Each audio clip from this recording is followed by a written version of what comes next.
That's Nikki Haley, the US ambassador to the UN. Let's talk about this. Should the West intervene in the Syrian crisis, and is it possible for us to do it in a way that doesn't make the tension any worse? Joining us to discuss, author Brian Whitaker and columnist Peter Oborne. Gentlemen, thank you for being with us. Let's start with what we heard from Jeremy Corbyn, Brian. He thinks the channels of diplomacy are still open. Why can't President Trump, President Putin, President Erdogan get round a table and talk about this and bring peace? There has been a problem in the past with the Russians objecting, as we heard, to various motions in the Security Council.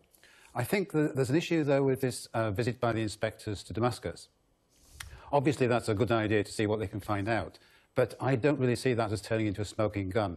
I think it's going to be difficult now, from what I've heard about these kind of scientific tests, to prove that chlorine was used after all this time. So they would probably be relying on witness testimony, trying to authenticate photographs, that sort of thing, which, again, is not going to be conclusive, and it will leave scope open for argument in the future. So you think we should act now because that's not going to provide any clarity? Well, I think we have to be very careful about what we actually do. And also, I think the thing that didn't really come across from Jeremy Corbyn is that I think it's important to distinguish between the Syrian conflict as a whole and the issue of chemical weapons. And I know they're kind of related, but to separate them, I think, is really important, because we have this Convention Against Chemical Weapons, which has been in force now for 20 years. It's been signed by just about every country. I think there are 3 which haven't signed it. And I think more than 80% of chemical weapons, the known stockpiles, have been destroyed as a result of that. Now, what we risk here in Syria is chemical weapons becoming normalised and used again in future conflicts. So from my analysis, I think the thing to tackle is the question of what you do about the chemical weapons. Peter, what do you think about what the Labour leader had to say? And in general, what you're hearing in terms of from the Russians, who have both said that this attack was staged and never took place, but also the fact that they think foreign intelligence agencies helped to stage it? Well, the first thing I would say is I'd like to hear some explanation from the British government. I think I might say we haven't had a proper explanation from anybody. We're about to bomb, apparently, Syria. Mrs May should explain why she's going to do it, what her objectives are, and so on. There's been nothing of that.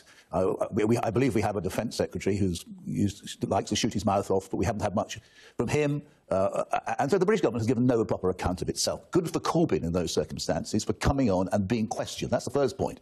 The second point, he seems to me to make a great deal of sense. We want to... This reminds me very much at the moment of the run-up to the Iraq war, where if we read the Chilcot report, which was published 2 years ago, it was very clear that we did not observe due process. We went into war without the weapons inspectors being allowed to finish their task. The weapons inspectors are going into Douma tomorrow morning. They're in Damascus now. It seems to me very sensible that we should let them get along and do that job. And so Mr Corbyn is at the moment the voice of calm common sense. I strongly suspect he reflects the views of the great majority of the British people and of decent people who clearly want to do the right thing, but we mustn't jump to some precipitate action. And furthermore, on the basis of a President of the United States who is clearly disturbed. He's mentally got problems, it looks like. There's weird tweets he's sending out. And for a British Prime Minister to order a military action to support an American president who is quite clearly out of control and irrational seems to me to be most improper. So no airstrikes, in your opinion, at this point in time, regardless of if they were pinpointed on, like Brian was saying, maybe chemical weapons, infrastructure, roads that we know that they've been transferred by, things like that? We should wait? We should observe proper due process. And by the way, it's very risky. I don't like these comparisons with World War III. They're a disrespect to the tens of millions of people who died in terrible conflicts in the last century. But I do think that clearly it risks a direct military interaction with Russia and the West. In those circumstances, it's more dangerous, therefore, than Iraq was. Why we can't, if we're going to go, we should certainly have a parliamentary debate in which the British government sets out its reasons and provides its evidence. Brian, do you see parallels with Iraq? Not really. I mean, one of the differences is that a lot of the stuff with the weapons of mass destruction in Iraq was very speculative. We do actually have hard evidence of chemical weapons use in Syria. I think there is a fair point there, though, but we have to be very careful.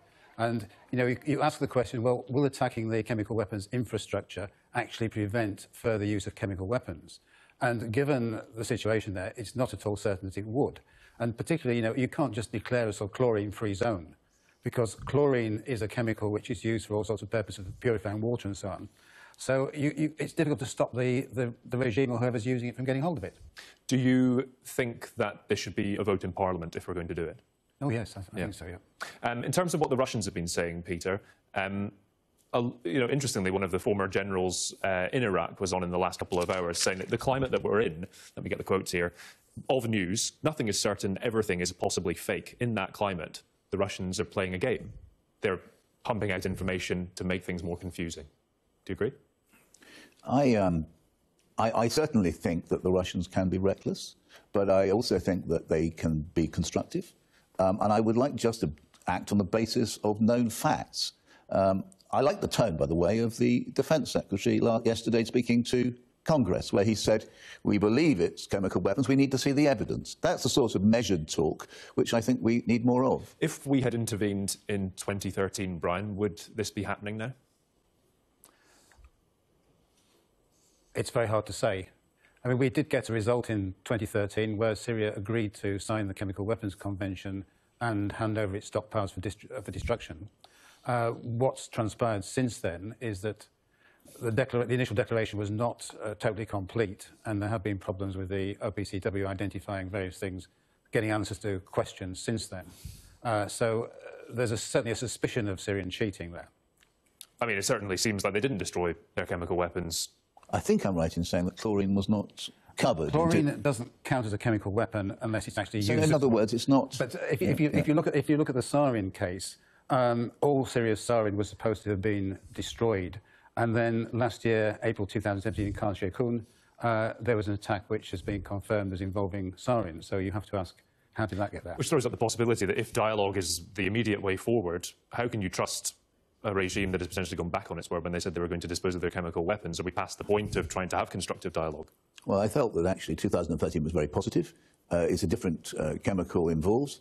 I was actually there in Syria last year when just after it happened. I went to the airbase which was attacked and discovered bits of tomahawk scattered all around the place. It didn't seem to me to be a particularly helpful contribution then. It just seemed a bit of a PR stunt, to be honest, by the American president. It's very noticeable. Can't help noticing that whenever Donald Trump is in a bit of trouble, or whenever the Assad regime appears to have won a battle, suddenly there's a chemical event. Now, it's very, very difficult to judge exactly what is going on, least of all from these studios here in London. That's why I really think people need to be very, very careful about what they do, particularly because the consequences of a military engagement with the Russians and the Iranians could be frightful. And that is why we need to work slowly. Look, we don't need to make a decision tomorrow or the next day. We want to work maturely, sensibly, with people behaving in a grown-up way. And we haven't seen that. The tweet from the United States President, I'm afraid, was a real disgrace.